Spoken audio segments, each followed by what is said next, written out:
Well, we are working on 2 Firetube boilers, getting the burners all ready, getting them set up for a job that we have sold recently, and it got me thinking, we need to talk about Firetube boilers. So that's what we're going to do. We're going to talk about a simple thing about a Firetube boiler and how it works today on The Boiling Point.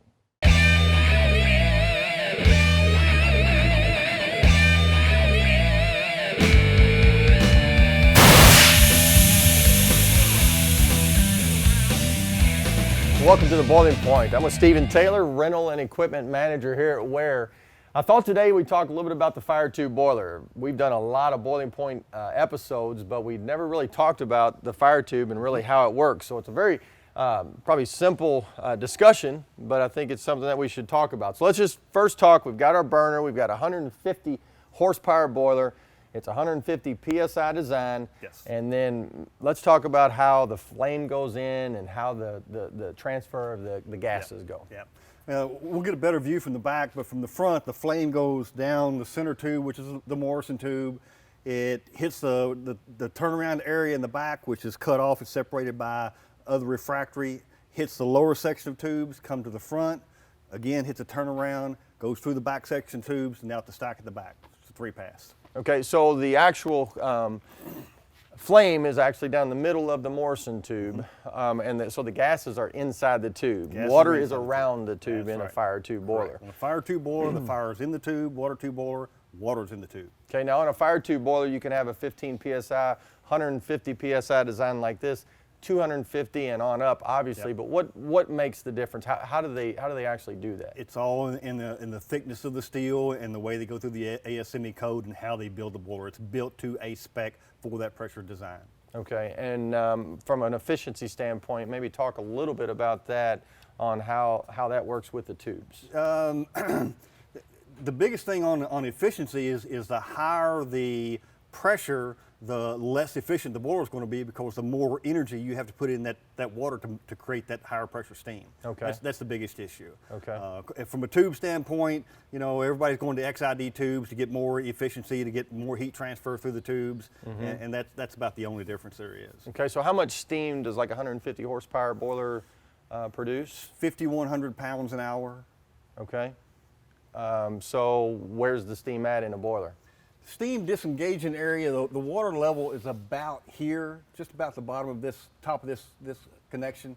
So the steam disengaging area is the rest of that area. So you got this much in the top of the boiler that has no water in it. It's all steam, it's all gas. Okay, so really it's kind of like a tea kettle, if you will, where you're at the top, you see the top of the water. Even on a tea kettle, you'll actually see the bubble start, steam go, and it's doing the exact same thing right here. It's where all the steam is. All that is, a big old tea kettle.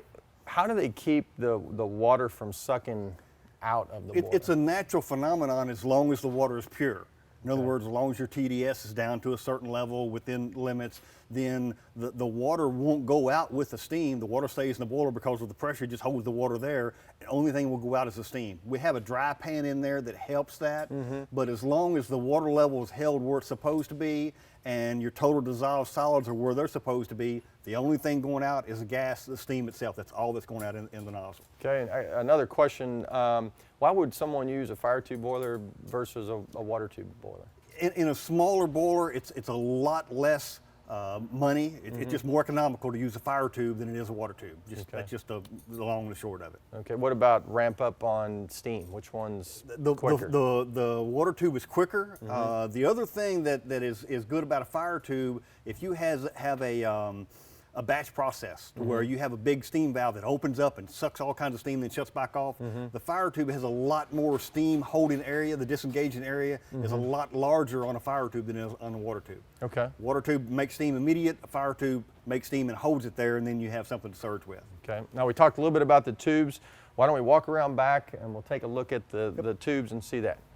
All right, so we're coming back to the back of the boiler. We thought we'd give you a good look as we've talked a little bit about the tubes, and you can actually see it. So maybe Stephen, take us through what you were talking about. We can actually see it now. So this is the Morrison tube. The burner's on the other end. The main flame is coming down. It doesn't come all the way to the back. You know, it'll come down 2/3 of the way down that Morrison tube. When those hot gases, again, it's not fire back here, it's just hot gases. When it hits this rear door, the refractory, those gases turn, they go back up these tubes, they hit the front of the boiler, turn again, come back through these tubes, go out the stack. Again, by the time when the gases hit here, they're going to be in that 2200 degree range. When they go out here, we'll have them down in the 400 degree range. All the rest of that heat is absorbed by the water itself, creating steam. Okay, and is that pretty much typical of all sizes, different passes, this type of design? Yeah, it is. It's pretty typical. You know, this is a 3-pass unit. You've got 2-pass units where the stack would be up to the front, and then this would be gone. The fire comes in, or the heat comes down the Morrison tube, hits all of these tubes, goes back to the front and out the top, and then you have a 4-pass that comes back here, turns, goes to the front, comes to back, goes back to the front again. And that's just really gaining a little bit more efficiency, or what? Why do they do that? Everybody has their own theory about it. You can put a high efficiency burner on the boiler and get the same efficiency out of the boiler as you can with just use the 4-pass. So everybody has their own theory about it. Okay, and real quick on the back door, the refractory. This refractory is a high temperature, high modulus refractory, so it's set up to where it has very little shrinkage. If you have a lot of shrinkage in this refractory, then you're going to get creases around it. It's going to crack, all kinds of problems. We've worked a long time getting the right product to do that with, and it's good for 3,000 degrees. We don't ever expect to see that here, but we overcompensate for everything that could happen in the industry. And we're not going to get into the water back versus the dry back, but there is a boiling point out there that you can go and talk and actually see a little bit about what we've talked about with the dry back and the water back. So, hey, appreciate you stopping by with us, and we'll see you next time on the Boiling Point. Well, Firetube boilers come in a lot of different sizes. Now, this is a 650 horsepower mobile boiler that we've got, and we've actually have them 1,000 horsepower inside of a trailer. And the Firetube boiler is just so widely used. So really appreciate Stephen talking with us today to tell us a little bit about the Firetube boiler. We got something coming up, Power Gen, December 13th, 14th, and 15th. Make sure you come out, check us out. We got a free t-shirt. We'd love to see you. Like us on Facebook and follow us on Twitter. If you don't mind, maybe share the videos. And we'll see you next time on The Boiling Point.